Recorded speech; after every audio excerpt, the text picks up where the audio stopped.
It's time for the Top 5, sponsored by the Fort Worth Convention and Visitors Bureau.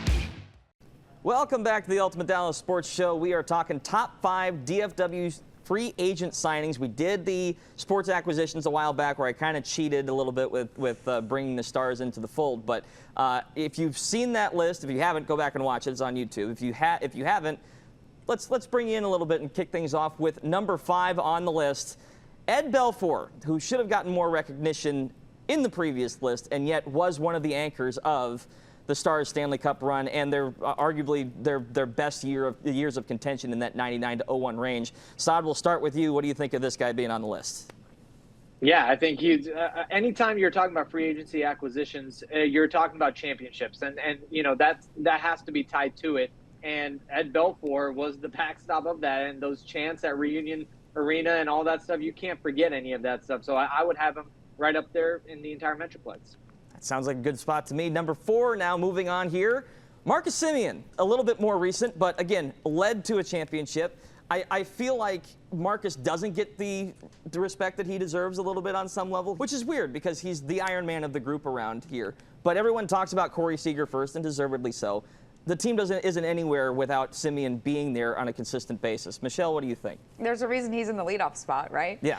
And there's a reason he's also the one Ranger on this year's team that we know is struggling, that is getting all-star consideration. When you talk about your leadoff guy, there are certain things that they have to contribute. There are certain attributes that they need to have. He has all of them. And you think about the Iron Man status you just talked about, the best ability is availability. He's the guy who's always in the lineup, a guy you can always count on. And like you guys said, his contributions to Texas gave them their first World Series last year. You can't, I mean, Saad just said it, you can't talk about, you know, big free agent signings without mentioning if they led to a championship or not. And Semien's a perfect example of doing exactly that. Side note, he is still in his career, but he's already technically in the Hall of Fame. I just visited Cooperstown. They had a display on there. He leads all second basemen all time in fielding percentage, which is kind of cool.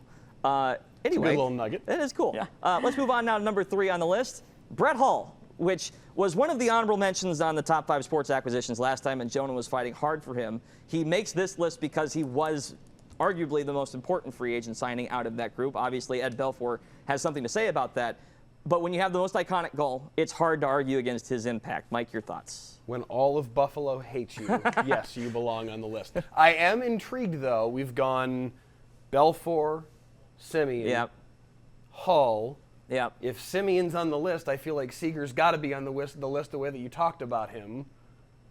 Oh, yeah. I'm just curious to see where the remainder of this list goes. Well, go ahead. You know what? Let's I'm reserving judgment until I see 2 and 1. Let's move on to number 2. Cory Seager. Way to ruin the surprise, Mike. We talked enough about Cory Seager at this point. I feel like the Game 1 World Series homer says enough. It's time. Exactly. But the resume speaks for itself. Saad, your thoughts? Yeah, I think, you know, he gets all the shine for the Seager-Semien pairing, but I think everything he's done, his swagger, the way that he's played, and the way that he's led, I think there's something also to be said about bringing that winning culture. And he comes from a place where he did reach the mountaintop and he did win. So I think bringing that really does help bring a belief to the Rangers, and they were able to get it done with him. All right, and with that, let's move on to number 1, which shouldn't be a surprise if we saw the last list. It is, of course, Dion Sanders. When the guy is a brand before he steps foot on a Cowboys field, and Jerry is making commercials before the season starts about "Get me Dion," there's something to be said about bringing a figure that is not only impressive on the field but larger than life off of it, and he has lived up to every aspect of that. Michelle, your thoughts? If you can't beat him, steal him, right? Yeah, exactly. They bring him from San Francisco, and then they win the ensuing Super Bowl. I mean, he is larger than life. If he wasn't number 1, I would be concerned about who was putting this list That's together. where I was sitting. Yeah. I'm going, okay, so at what point are we going to get here? So right. the interesting thing when I was building this list, because initially I was thinking, okay, I got to try and get all 4 of the major sports teams in here. But the surprising thing was the Mavs do not have the defined history of bringing in that one guy in free agency that changes the whole thing. The closest you could mention maybe Sean Marion on a sign-and-trade, J.J. Barea as a free agency, as a fan favorite, or Peja Stojakovic as a one-off, as a guy that got you over the hump from a three-point perspective. But the rest of the guys on this list could be argued to change the culture of the teams that they brought in. Saad, are there any honorable mentions just off the top of your head you're thinking need to be or put on here? Yeah, I think there's three that I'll quickly mention. Jay Novacek to me was a really big one. Yep. And, he came in 1990 and had a great run through the whole dynasty. Leroy Glover is a linebacker who gets doesn't get the shine because he came in during those terrible, terrible years in the early 2000s, but he was phenomenal when he got here.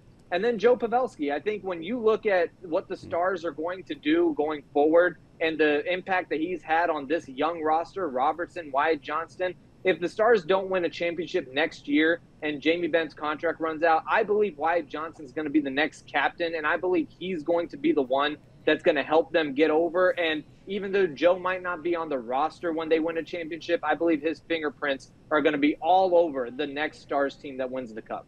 I think that's the most devastating part of this when I was putting this together was leaving Pavelski off of it because you couldn't put the Stanley Cup next to his name on it, and it was hard to remove Belfour or Semien for that reason. Again, hopefully, you are right. We see his impact lead to one